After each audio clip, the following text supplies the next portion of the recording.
Well, in the interest of time, we are going to go ahead and get started. So, welcome everyone. My name is Douglas Payne, and I'm the Senior Coordinator for Alumni Education and Travel with the UNC General Alumni Association.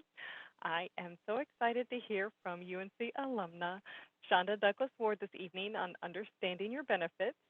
I'll be keeping an eye on the chat as we go along, and we'll share your questions at the end of the presentation.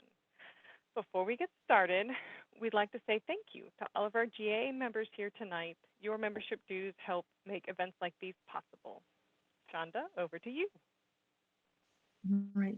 Thank you so much, Douglas, and I really appreciate the kind words of introduction. I am super excited always to be a Tar Heel, first of all, and then to have the opportunity to speak with a lot of my peers. And so I appreciate each of you taking time out of your schedules tonight to learn more about benefits and how to understand them better and what to consider when you're looking at the various options that are out there. So tonight, in the next maybe 45 minutes or 60 minutes or so, we want to focus on kind of three areas. What's included in a good compensation plan? What does that look like? How will you recognize it? What you should consider when you're thinking about your benefits. And then lastly, on what are your options when you're thinking about the benefits. So we'll try to make sure we stay on point with those three. I didn't want to give us a whole bunch of objectives because I want to make sure we keep it short and sweet. All right, so when I talk with employees, in particularly in various different organizations that I work with, I always remind them when we start to talk about compensation and making offer letters and things like that, to think about the three B's. And the first B is, what is your base salary? And this is the amount of money that's paid to an individual for the work or service or product that they're going to produce. And so it really goes into what is the value or worth of that position. And that's important to all of us, right? Because we think about the base salary, because that's the money that we're going to put in our pockets and take home. In addition to base salary, the second B is that is around bonus. And that's the extra money that you're paid normally for your performance if you're meeting or exceeding expectations and going above and beyond what's required of you for the position. And a lot of times that bonus is tied around an annual performance review, or if you've done something noteworthy, the employer may recognize you on the spot. So it's usually in the form of an incentive or reward. And so we can kind of anticipate those bonuses. Sometimes even people refer to cost of living adjustments and things of that nature. Again, additional money that goes into your pocket. You don't necessarily have it tied to your salary. It could, but it's the extra money that's paid on top of the base. And then the one that people sometimes don't see the value or true worth of is the third B, which is benefits. And benefits are the various types of non-wage compensations that's provided to an individual in addition to those base and bonus opportunities. And I tell people when you're first out of the gate looking for jobs, people focus on base and bonus, but certainly when you hit, 5, 6, even mid-year career, the benefits get even more important because a lot of times they're around retirement and just how you're going to live once you stop working. Okay. So we'll focus on and talk about the three of these throughout the presentation. And I tell people what's kind of important, especially when you think about benefits.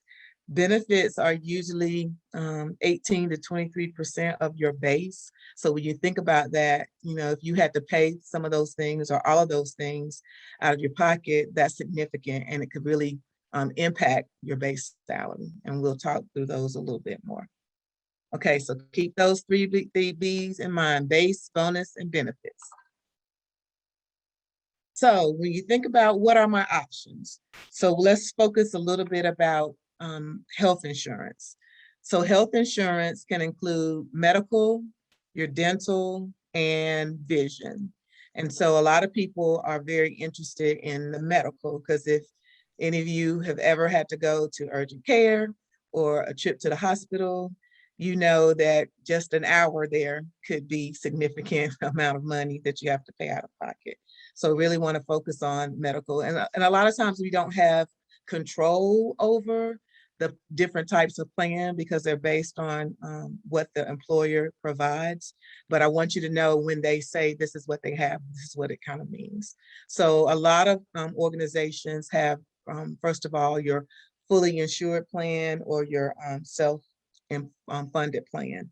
With the fully insured plan, the employer pays a monthly premium each month on your behalf as an employee of the organization. And then that plan applies to everyone in the organization. The self-funded plan is a little bit different, and it's where the employer pays for services incurred by the employee as they are provided. So as things go along, as things come up, the employer is paying for those costs for the individual. The self-funded plan is a little bit more risky because you don't know what the costs are going to be for the overall year. Whereas the fully insured plan, you can control the cost a little bit more because you know you're going to pay X amount of dollars for a month for each employee. And so you know what that kind of looks like. Both plans are good plans. It's just depending on what is more appealing to the employer who's going to provide the insurance. And then within those two types of plans, individuals may be on what's called a PPO or preferred provider organization. And with the preferred provider organization, that's a group of doctors who have paid into a plan and they participate in a network. And if you go to those particular doctors, then your services are covered. And if you go outside of that, then that's when the costs start to eat at the pocket. So the goal is to have people to go to those providers to have cost savings within the medical plan.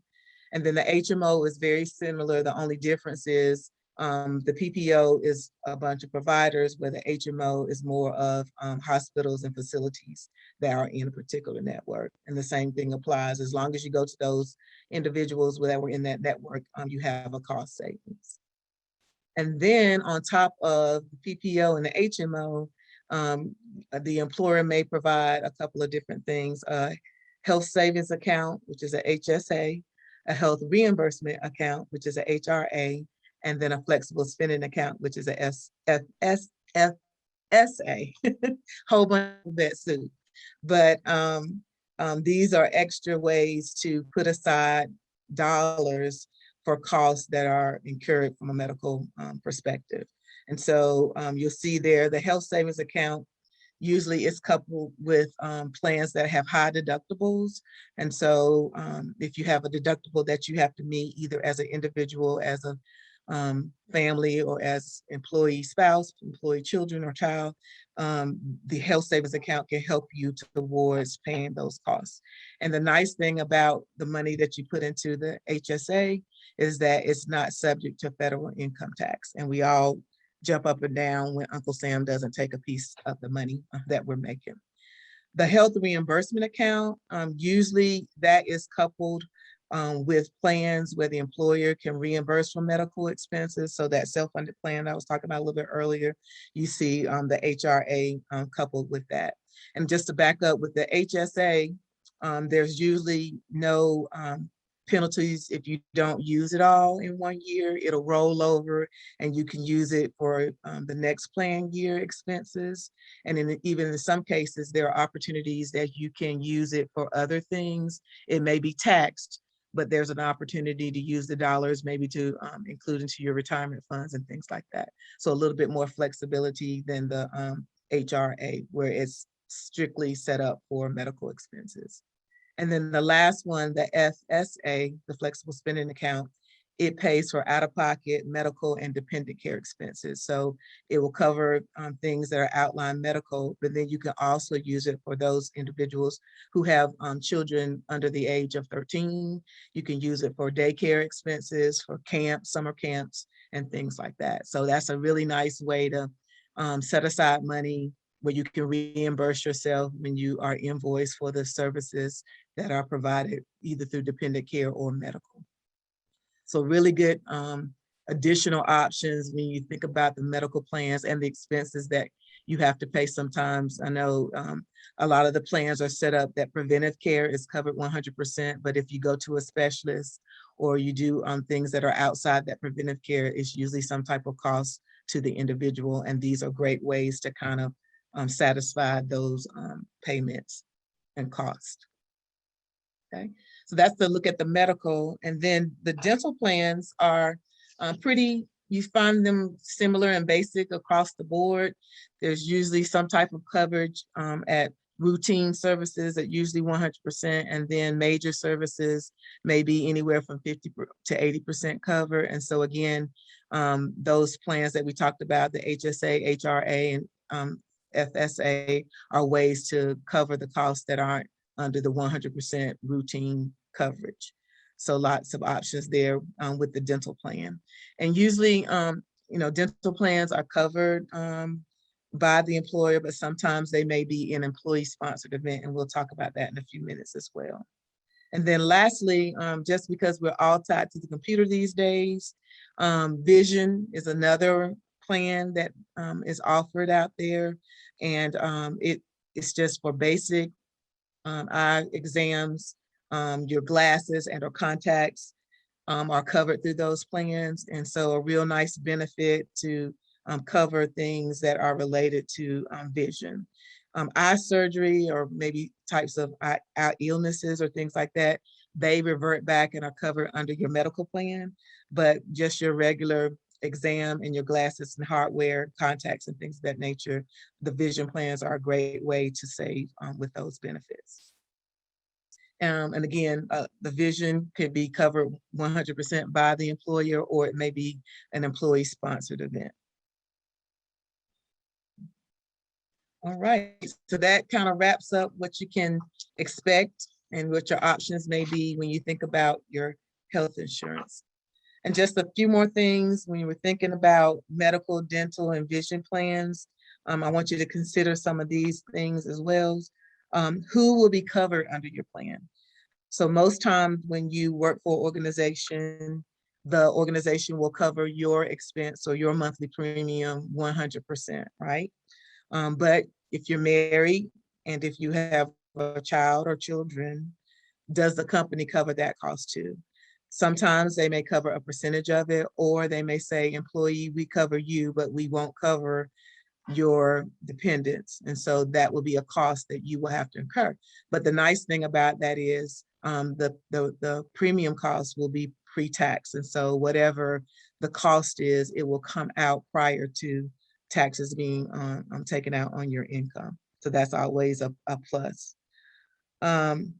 The other thing, when you think about who is being covered, you also want to think about, when does the coverage begin?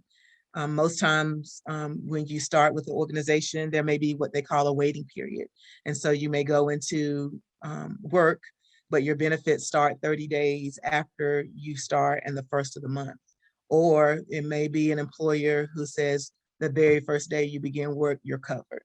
So you want to ask those things too, because if there's a gap, then you have to come out of pocket and pay to keep your coverage maybe at an existing employer until your coverage becomes available. And so you don't want any surprises there as you're transitioning from one job to the other, or if you're considering moving from a job to the other, kind of what is the waiting period in there before your coverage starts. Again, some employers will pay 100% for employee coverage. Sometimes they will pay a percentage of that cost. And then some will not pay any coverage on the dependents that we talked about earlier. I started working for an organization just recently, and they are probably one of the few that cover 100% coverage for not only the employee, but for any dependents. And so that is like a bonus, because you don't find that a lot of times, especially now in the workplace.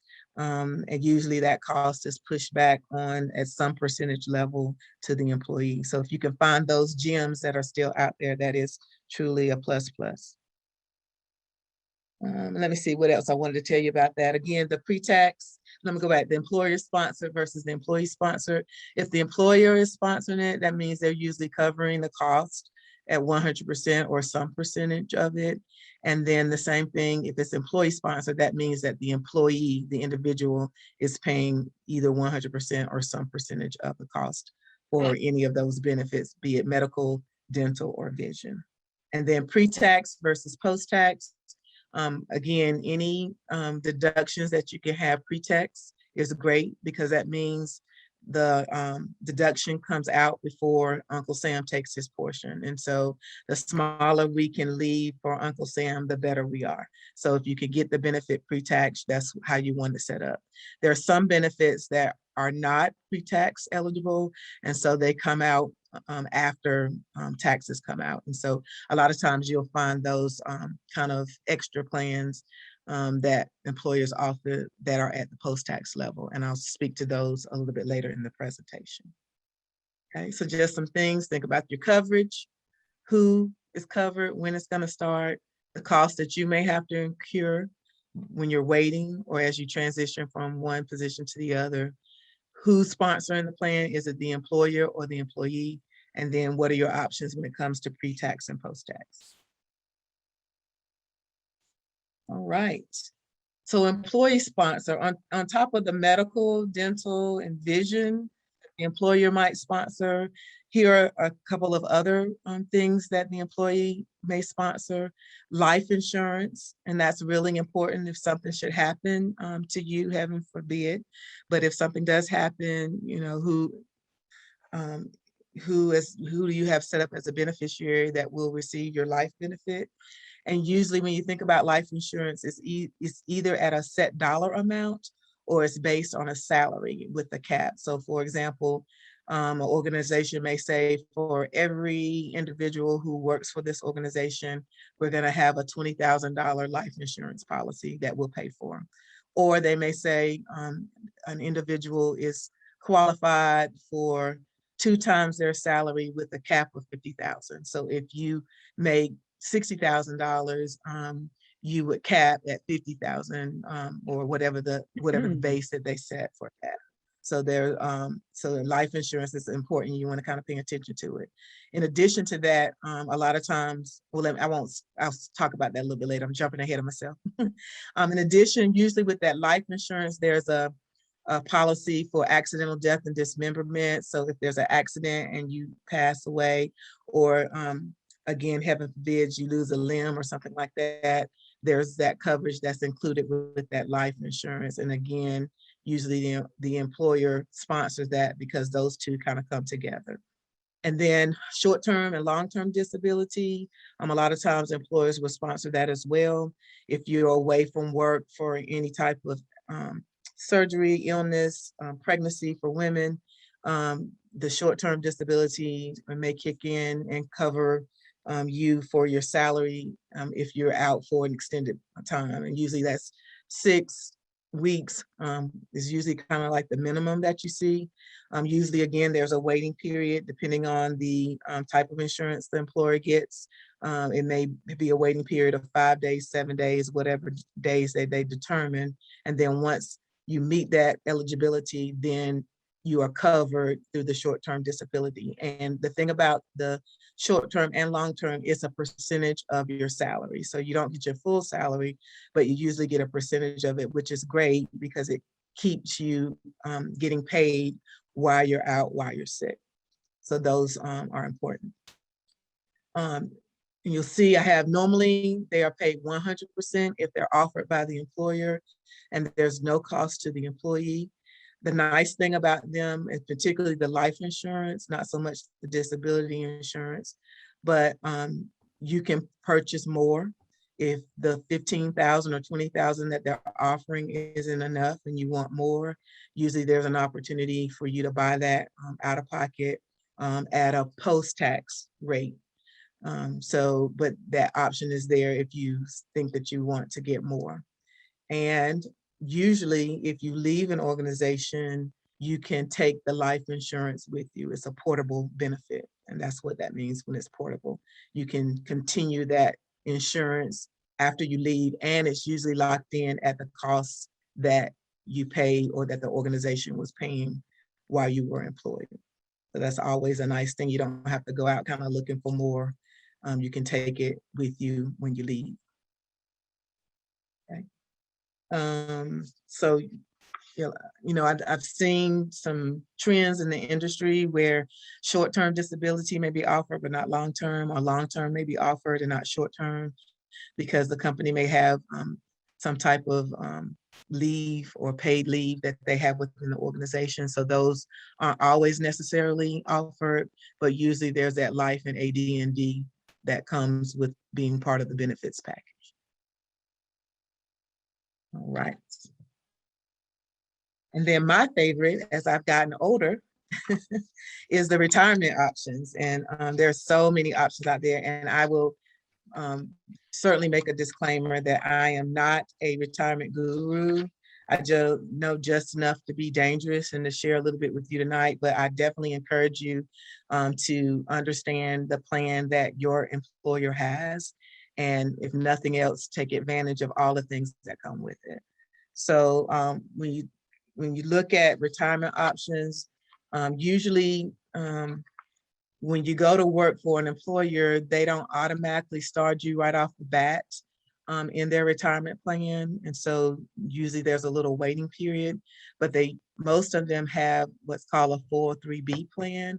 And you can start with that plan day one, because that's a plan where the individual puts money into the plan and it grows over time. And there are no taxes are incurred until the money is withdrawn from the plan. And usually you don't want to go into the plan until you have hit retirement age. But with the 403B plan, you can start putting money right away, and you don't have to wait for the waiting period that the employer may have set up. For the next one that's listed there, the 401k plan. And usually the 401k plan is a sponsored plan by the employer. So what happens is the employer puts money aside for the individuals who are employed by them. And usually there's a defined amount, and it usually can be matched. And so, for example, at the organization I work for, there is a 5% match. So if I put in 5%, they will match 5%. If I put in 3%, they will match 3%. If I put in 10%, they will only match 5% because it's defined and it's a cap on how much they will match. So great for me if I want to do 10%, but the company will only match up to 5%.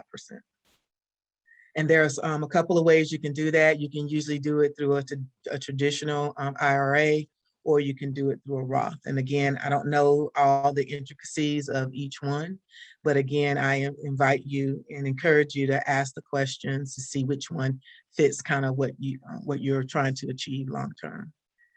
And then the last two that I have listed there are pension plan and stock options. Pension plans are almost probably obsolete, but there are a couple of industries that still offer them. You usually see them in banks and education, some of the pension plans. And with the pension plan, the employee doesn't have to do anything. The company puts all the money in. You can't touch it or do anything with it until you become of retirement age. And so there are a lot of restrictions on it because it's really not your money until, again, you retire or you meet some type of requirements that have been associated with the plan. And then stock options are probably more what we see now, just because there are a lot of Fortune 500 companies out there that offer that. And so when the company does well in a way to kind of reward their employees, they're able to buy stock into the company and things like that. So again, a nice way to kind of save up, bundle up for when you get ready to retire. The biggest things that I can leave you with is to start early and maximize the contributions. If I had known when I first started working that even $10 would have made a significant difference. I think probably about 4 years out, I really started to understand the importance of saving and the retirement. And so I had to do a little bit of catch up there with it, but it's certainly worth it to put at least, I say really a little bit can go a long way. We waste $10 easily. I know I go to Starbucks twice a week. That's $10 easily. Just putting that away and watching it grow over time and maximizing, like I said, the match, any dollar for dollar that the employee offers, take advantage of all of that. You'll be pleasantly surprised 10 years, 5 years later to see how quickly you can save and how you've maximized on those contributions. Um, the IRS does put limitations on some of the plans, and so you have to be in tune to how much you can put in there on a yearly basis. But again, if you can maximize that, the better off you're going to be as you get older and you think about retirement. And it'll get here quicker than you think. So never underestimate that. The other thing too is to really talk with whoever the vendor is and know your plans. I know when I was younger, I was like retirement wasn't even in sight. And so I would, I would ask for plans that kind of were a little bit more risky and had opportunities for me to grow my money faster and things like that. As I'm getting closer to retirement age, I have said, no, I want more stability. I don't want to be as risky with my funds. And so I work closely with the retirement plan representatives to kind of figure out what's best for me, knowing when I want to retire and how much I'd like to have in my retirement account. So definitely ask those questions. And then the nice thing about some of these plans as well, they have loan options on them. So you do have an opportunity to borrow against them. I don't suggest it, but sometimes we get in a bind and we need to be able to go to a source where we have funds. And so these are some of the plans that can offer that. And usually they'll let you do that if you're trying to purchase a home or if you're trying to increase your education or go back to school, or if there's some medical expenses. There are criteria that allow you to take loans against those plans. Okay. But if you don't have to touch it, that's the best thing to do. And again, you'll be pleasantly surprised year after year after year as you watch it grow. Okay. Let's see. So let's talk about leave options. Everybody needs a vacation. That's kind of, I was telling Douglas before we started, the new talk now is mental health. We're all fatigued. We're sitting behind these screens. We're interacting. We can't see each other. We can't do this. We can't do that. And so we need to take those opportunities to just kind of disassociate ourselves from work. And so most organizations offer some type of leave options. And these are important because when you want to take vacation or if you get sick, what are the options that I can still get paid and I don't have to worry about where's my income going to come from. So you have vacation banks that people have, and these are weeks that are given, and a lot of times they're based on your length of service. So if you are an employee from 0 to 2 years, you might get 2 weeks. Once you hit your 3rd year, that increases. You may start getting 4 weeks. Once you hit 5 years, it'll increase again in 10 years, et cetera, et cetera. The employer kind of sets up what that looks like, and it's important that they have to communicate that to the individual so they know exactly what they're eligible for. The other thing about vacation banks, if you leave the organization, usually because you've earned that time, the employer has to pay you out. And so if you have any days left into the bank, the employer has to pay you out for that because they are days that have been earned. And then people may have, or employers may have a separate sick bank. And most times what you see is that there's just a standard weeks that's across the board for everyone. It could be 2 weeks, 3 weeks, 4 weeks. Again, it's defined by the employer, and then they have to communicate that out to the employee. And unfortunately with the sick bank, there is no payout. And so if you leave, usually you're not compensated for those days that are set aside for sick leave. And then some organizations have combined vacation and sick leave, and it's called a paid time off bank, which I absolutely love because it puts the ownership back on the employee, and the employer doesn't feel like they have to say, are you really out for sick leave? Or are you really out vacationing? It's like, here's your time and you manage it. If you need it all for sick, that's fine. If you want to take it all for vacation, that's fine. But you employee have control over your bank and you manage it to your specific situation. And with the paid time off, because it's combined, Usually if someone leaves the organization, you have to pay them out for that because you really don't have a discernment between what's sick and what's vacation. So I like the flexibility that comes with that, and it lets the individual kind of manage their situation. And then on top of these banks, usually an employer gives holidays, so many holidays per year. And on what I've seen on average in industry, they're usually anywhere from 9 holidays to 12 holidays, just depending again on how the employer defines it. So on top of your 2, 4, 6 weeks, whatever you have these additional days that you have off as well. And again, all of these are so important because um, we all need to step away and relax sometimes. And so one of the things I'm learning again as I've been out in the workforce for a number of years, it is important to take time away. And the one day here, one day there really doesn't refresh you. And so that's why employers vest into the weeks because they really do want you to take a full vacation, unplug, unwind, and then kind of reset and come back. So leave is becoming even more and more important as we are in the middle of this pandemic. And we see a lot of issues that come out of not people just working all the time and not taking that time away. So very, very critical component of the benefits plan.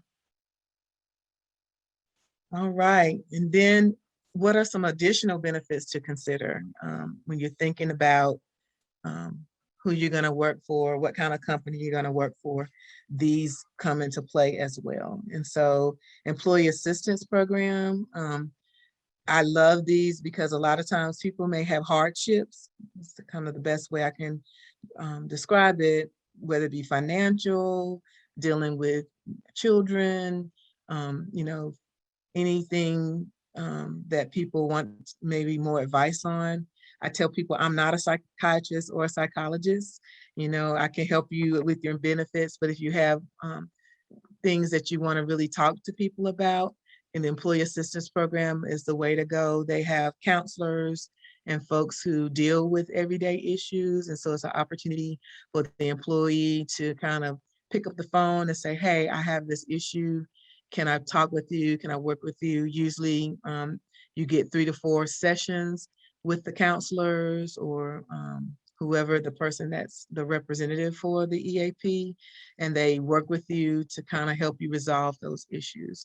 And a lot of times, if they can't do it within the 3 to 4 sessions, then they'll refer you to maybe a specialist, which then can be covered by the medical plan. So there are a lot of positive things that can come out of the EAP program. And again, as we think about mental health and all the other things that just come with life, most organizations have the EAP as part of their benefits package. The other thing I like about it is highly confidential. So as an HR professional, I never know what the issues are or who called in. The only thing I get is a report that we've used the benefit, which is great because I want to see if it's of value and are people using it. And I want to be able to refer people to it if someone comes to me and say I need help. Wellness program and health clubs, absolutely love this benefit when it's offered. There's so many things when you think about wellness programs and health clubs, smoking cessation programs, weight loss programs, joining the gym and joining Weight Watchers, all those kind of things can fall up under wellness and program and health clubs that are covered. And usually the employer may give a stipend or an amount where people can use that dollar amount to cover the costs for a club membership or if they want to join a specific wellness plan. And so again, just another way to say we value the work that you do, but we also want to make sure you take care of you. And we want to make sure that everybody's healthy. So you see a lot of that. And the other thing that I've seen just lately in the past, probably 3 to 4 years, is that your insurance companies like Blue Cross Blue Shield, Aetna, United Healthcare, et cetera, they offer incentives. So if you sign up for their diabetes program, at the end of the program, once you complete it, you may get a gift card or a certain dollar amount in a gift card. So there are definitely incentives that are offered through the wellness programs. So make sure you know about those and ask about those in your current plans. Tuition reimbursement, I think, is a wonderful way to handle growth and professional development within an organization. So you find employers saying, if you go back to school, you take a class, you get a certain grade, then we'll reimburse you for either percentage of that class cost or the whole class cost. But again, that shows that they invest in you, they believe in you, and they want you to stay within their company with this newfound knowledge that you've gotten through, taking a course or participating in a program. And a lot of times I see employers offering to pay for degrees. So really, really nice benefit that comes a lot of times with the benefits package. And then some of the things that we don't even think about that would be out of pocket, especially if you're in a position that travels a lot, parking and commuting. I know UNC has this probably benefit because a lot of times you can't just park at the building that you work at. You have to park in a parking lot and then that you commute over to where you need to be. And so again, if you think about if you had to pay a parking meter every day for, I won't say 365, but maybe 325 days, that can amount up very, very, very, very quickly. And so to have that benefit is nice. Cell phone reimbursement, now we can't go anywhere without our cell phones. And a lot of times we're using our cell phone for business purposes. And so again, you find that the employer will reimburse a certain amount to cover the expenses that come with the use of cell phones. And just recently, again, I love my organization because we're always thinking about outside the box. We are thinking about having that benefit increase because a lot of times people are home now, right? And so we're using our printers and we're buying paper to print things. And so a lot of things I'm using that are my personal things to be able to do my work. And so we want to increase that stipend so people don't feel like they have to come all the way to the office to get a pack of paper so they can do their job.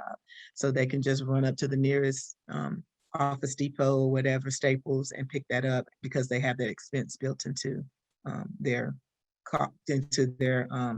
payroll that they get on a biweekly basis. And then expense reimbursement.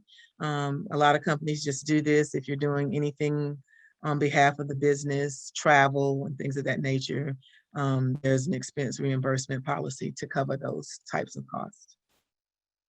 Okay, so all things to think about when you're looking comprehensively at a benefits package, what should be a part of it, what you can anticipate, what questions to ask for sure when you're thinking about going to work for an employer. Okay. And then this last slide just kind of gives you a little bit of things to think about because especially when I talk to students who are getting ready to go out into the workplace and even people, I'm sorry, too fast, people who, can I get back? Yeah, there we go. People who are maybe thinking about their first job or maybe they've worked for somebody 2 or 3 years and now think about their next job, things to think about. So we have 2 individuals here who, let me back up, 1 individual who has considerations of 2 jobs. Let's say they have 2 jobs that they're thinking about. And so you'll see the base salary for the particular jobs. One is at $75,000. The other one is at $85,000. And so at first glance, they were like, oh, I'm going for the $85,000. That's $10,000 more than the base. But when you start to think about the benefits that come with that, at the $75,000 job, medical is covered 100% by the employer. Whereas with the $85,000 job, only 75% of it is covered. So guess who picks up the other 25%? If you said employee, you're absolutely right. And so you have to think about now you have to pay a little bit for your medical premium. And I'll just say on average, just employee coverage for a pretty decent plan is about $600 a month. And so you think about 600 times 12, that's $7,200, and you got to pay 25% of that $7,200. That starts to eat into that $10,000. That's a difference in the 2 positions. Same thing with dental on the $75,000 job. the employee sponsors the dental 100%, but only covers with the $85,000 job, 75%. So you got to think about 25% of the yearly premium you're going to be paying for. And then life insurance and AD&D, like I said, most companies pay for that, but then the company at 75,000 has short-term disability and long-term disability, but the company at 85,000 only offers short-term disability. So say you get hurt, short-term usually covers you up to 90 days. On the 91st day, if you have no long-term disability, either you're going to be terminated, and then you got to figure out where's my compensation coming from, or you may be able to use your leave to cover some of the additional time that you're away from work. But again, things to think about, things to consider. Company A at 75 matches retirement at 5%. Company B at the 85,000 only matches retirement up to 3%. Company A has 4 weeks of vacation and 2 weeks of sick leave, and Company B has 4 weeks of PTO. And again, like I said, that may be fine. You get 6 weeks of coverage over on the Company A side, where you only get 4 weeks of combined vacation and sick on Company B. And then what are those extra additional benefits? The EAP, tuition reimbursement, the vision plan, the parking reimbursement, the cell phone reimbursement. So you want to look at it all collectively. And at the end of the day, the $85,000 job might be the one, because you can say, well, you know what? I don't want dental coverage, and so it doesn't matter. I'm not going to have to pay for that. Or you may have a different combination of things that you may not be interested in that makes the $85,000 job more appealing at the base, but it makes you stop and not discount the $75,000 job when you kind of look at some of the options that come with it as well. Okay, so I think those are the things that I wanted to make sure that I went over tonight. And so I will go to my next slide and say, what questions do you have, if any have come in?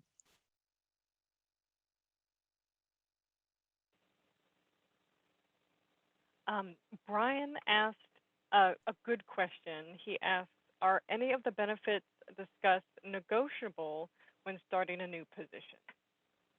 Excellent question, Ryan. Everything is always negotiable. And I tell people, don't discount that, because once you're locked in, you're locked in. So when when they give you that offer, that's your time to say, well, what are some of my options here? Can I play around with a couple of things? And I actually, I just had this happen to me. I had an employer who started with my organization in September, I believe it was, and he was covered under his spouse's insurance. And so he wanted to waive out of our plan, and then ask, if I waive out because I'm covered under another plan, could those dollars then be included in my total compensation? And so we're like, well, we've never done that before, but you brought it up. Let's look at it and see. And so we weren't able to do it, because if we did it for him, we would have to open it up to everyone. But we want to consider it next year. If we have folks who opt out, is there a value that we place on opting out? Because it helps us as an employer, because that's one less person that we have to insure. And so if someone opts out, we can say, if you opt out, we're going to give you an extra $1,200 in compensation that you can put into your pocket because you opt out, because we're going to pay much more than that if we have you on our plan. So great question. Always negotiate. What's the worst thing they could do is say no, right? But what's the best thing they can do is say yes. So, but if you don't ask, you don't have that opportunity. So great question.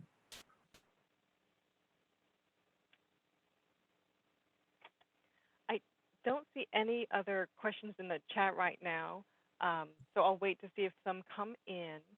Um, I wanted to hear a little bit more about how would you make a decision between health plans, say between a high deductible or a traditional plan. Um, are there any factors to specifically consider? Mhm. So again, those plans are usually driven by the employer. Some employers just say, here, we have this plan. And so either you take it or you leave it. Some employers have what's called cafeteria, and I love it because it's just that when you go into the cafeteria, you can pick and choose what you want to eat. Same thing with a cafeteria plan when it comes to benefits and health insurance. You can pick and choose. What I have seen and what is pretty true, when you're young, you don't get sick as much, right? And so you tend to opt for a plan with a higher deductible because usually you're just going to go to the doctor to do your routine visit, and you don't get sick a lot. And so um, usually a higher deductible means a lower premium cost. And so if you have that option to select that, that's what most people do early on in their career. Again, as you work a little bit longer, you get a little bit older, um, you find yourself maybe going to the doctor more. You have a family now that you have to consider.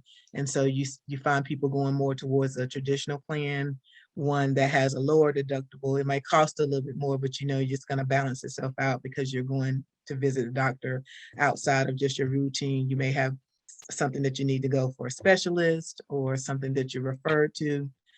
You may have a certain illness, diabetes, heart disease, cancer, things like that, that require more attention at the doctor. And so you want to lower deductible because you're going to meet it earlier. And even though you may be paying a little bit more, the coverage is a little bit more robust. So those are some things to kind of Awesome. keep in mind. Yeah. Yeah. We have two more questions. The first is, do companies tend to pay for Medicare or Medicare supplement? So normally, when someone hits that age, that is covered by the government, the Medicaid, Medicare pieces of it. So when you become eligible for that, that kind of kicks into the government. But what I've seen is that if you are continuing to work, the plan that the employer has is extra. So say Medicare, Medicaid covers, let's say 80%, then the plan that the employer offers will pick up the additional 20%. And so there's no cost to the individual. So that's how I've seen that kind of work. But I've seen also in education, that if you work for the state in particular, they may cover some of that as well, from a Medicaid standpoint, because Medicare is federal. So that there may be some coverage in there, but usually if you're with the traditional employer, the plan that they have is going to be the wraparound to anything that the Medicaid, Medicare doesn't cover. Awesome. Thank you. Another question that came in is, any new or creative benefits happening with more remote work, home office setup, work hour flexibility? Yes, that's a great question. So yeah, I was just saying earlier with we're looking at our stipend and increasing that because people are using their internet and they're using their supplies at home. And so what does that look like? You know, we don't want people to pay for those expenses out of pocket, and they're not at the office. And so how can we make sure that people have that additional funding to be able to cover some of those things? Um, I see more wellness benefits that are coming up around that, and definitely the flexibility. We have been in so many conversations for the past 18 months about when to come back to work. And, if your employers are like mine, nobody's, breaking down the door to get back to work. We do miss working together, but we've learned how to do that in ways that are highly productive. And so I don't know if you all have heard, there's this thing out there called the Great Resignation right now, where people are saying, you know what, we can do this thing from home, where we were traveling up and down the road 60 and 70 hours a week.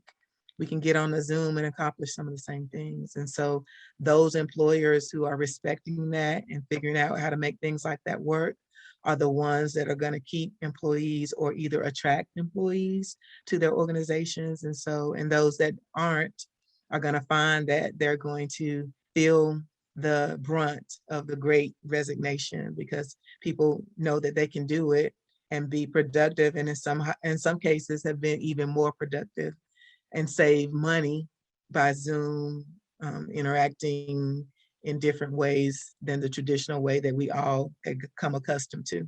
Who knew we could still be productive and work less hours and meet company and organizational goals? So I definitely think that you'll see even more and more, because that's a constant topic that we talked about and that we still have conversations of, because I can't think of anyone outside of probably some universities, or maybe that in some companies, smaller companies that have come back 100%.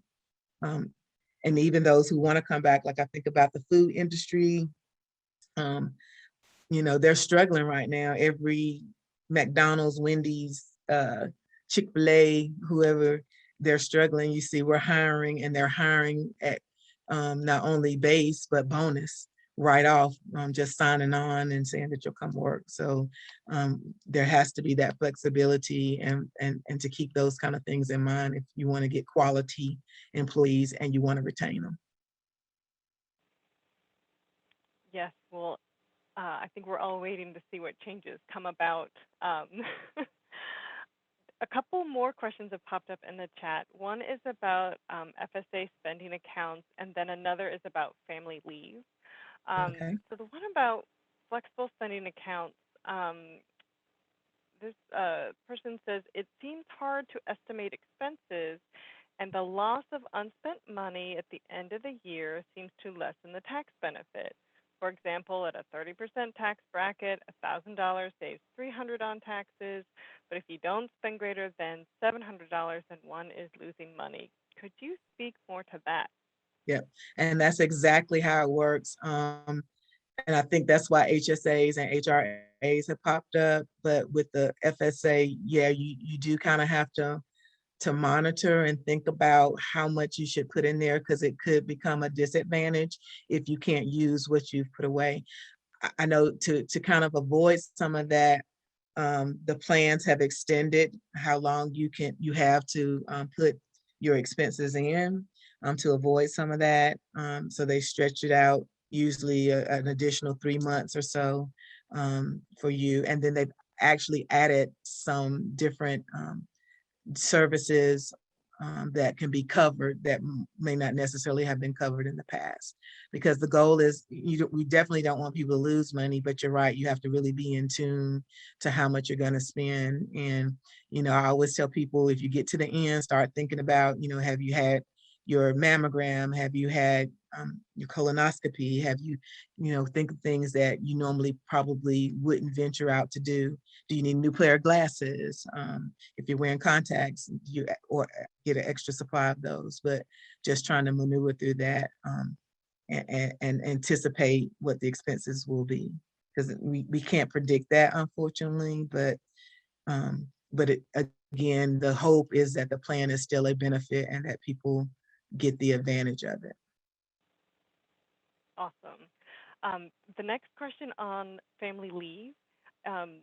asks, what are the family leave laws in North Carolina? Does North Carolina mandate any pay time off for new family members, or is it just the 12 weeks of unpaid FML unless the company has their own policy? Yep. So great question. I didn't even include that. So thank you, whoever asked that. So family medical leave is, it was enacted during Bill Clinton's era. And the reason why it came about was because people would have an accident or have some major illness, and they would be away from work. And they would be out for a significant amount of time, and the employer would say, I can't afford to do that. And so they would terminate their employment. And so, not only would the individual be dealing with whatever the sickness or illness is, and then now they don't have a job. And so what the family medical leave does is that it guarantees that the employer has to hold your job for a certain amount of weeks, and 12 weeks is the magic week.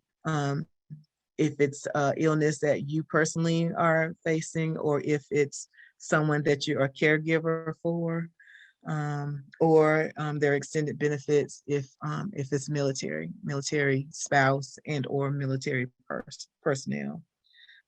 So that's there. It is not necessarily compensated, but it's more so to protect the job so that you don't lose your job.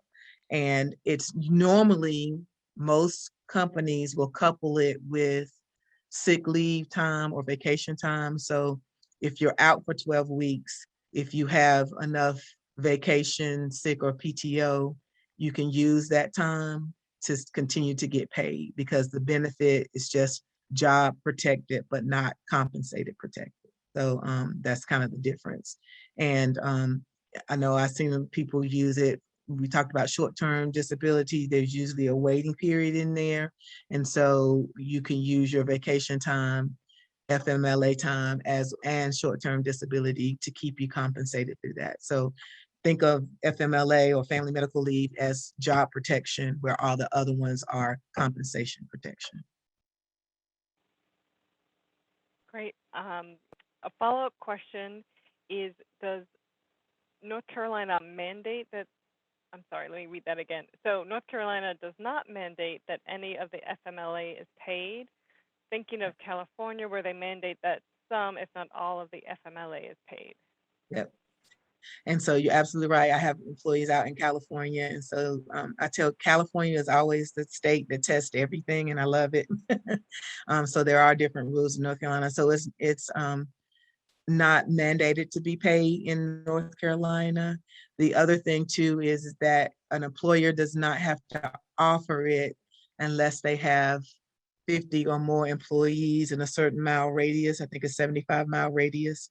It's been a while since I've taken my employment law test, but so if it's under 50, and the employer might not even have to offer family medical leave. So that's another thing. And then usually you have to work, is it 1,250 hours before you're eligible for the benefit.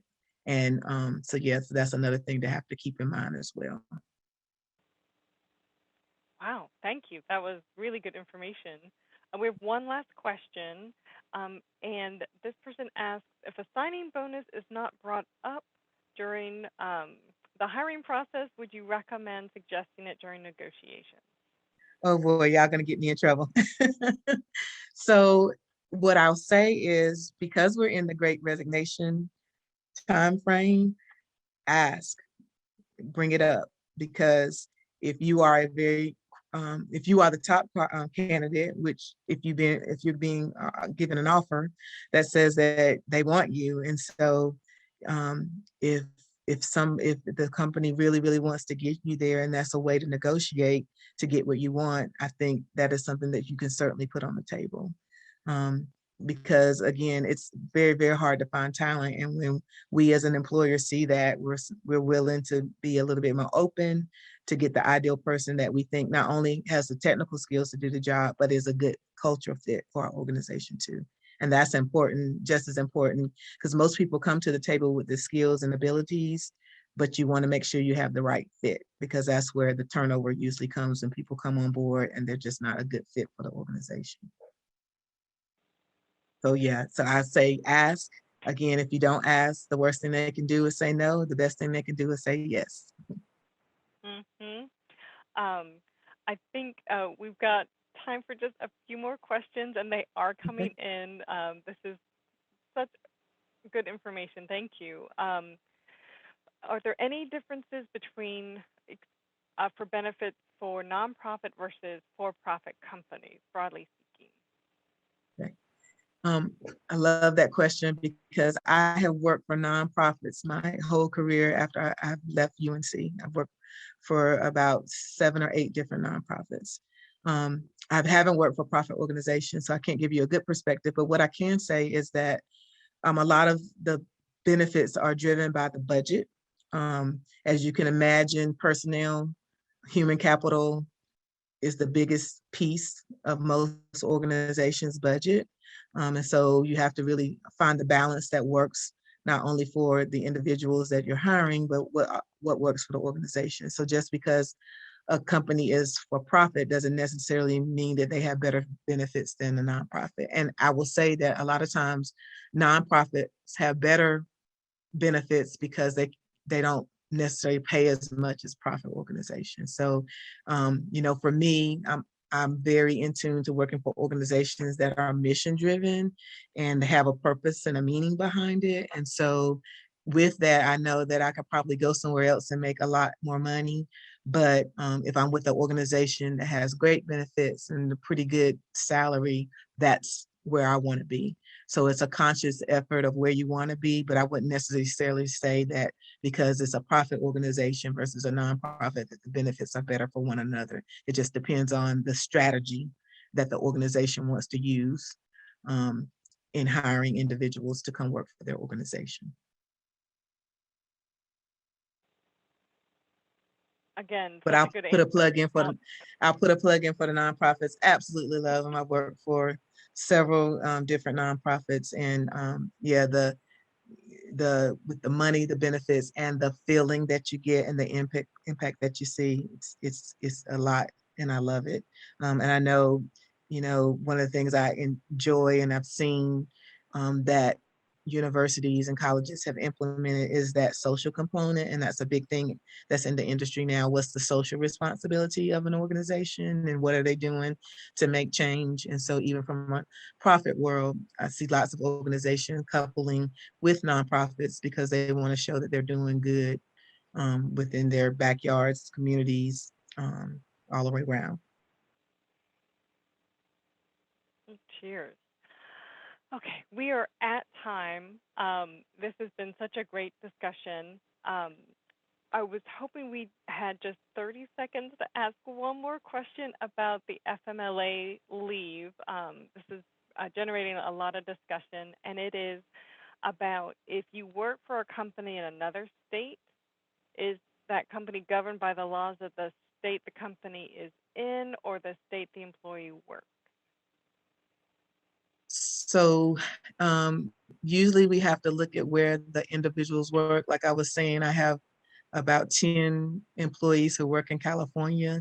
So I have to be in tune to the laws of California. I have an employee in Georgia, two or three employees in Nevada, um, a couple of employees in Connecticut. And so, yeah, I have to be in tune to all of the laws. And they usually have a foundation, but then because of the state, it may add another little extra thing onto it. So, yeah, so it's dictated by where that person is working um, to kind of determines the benefit. Wow. That's a lot to keep track of. Yeah, it keeps me busy. Awesome. Well, again, you have been so wonderful this evening. Thank you so much for sharing your experience, your time. This was just such valuable information. Okay. And again, I'd love to continue the conversation. I've included my contact information there. You can hit me up with an email if you have more questions. If I don't know the answer, I will pull in even more experts to help you out. But again, I can't stress the importance of the benefits package, the value of it. Sometimes we just underestimate, but it's really important when you're looking at the overall employment and working with an organization. So I hope I shared some good nuggets with you this evening. And again, thank you, Douglas, as well as the GAA for hosting the event and even having me to speak this evening. Well, the thank you. This was really incredible, and for those who are registered and watching us tonight, I will send out this information via email so that folks have your information as well as the recording when we're done tonight. Um, so thank you again. This was just really wonderful, and I hope our alumni and friends stay in touch with more questions.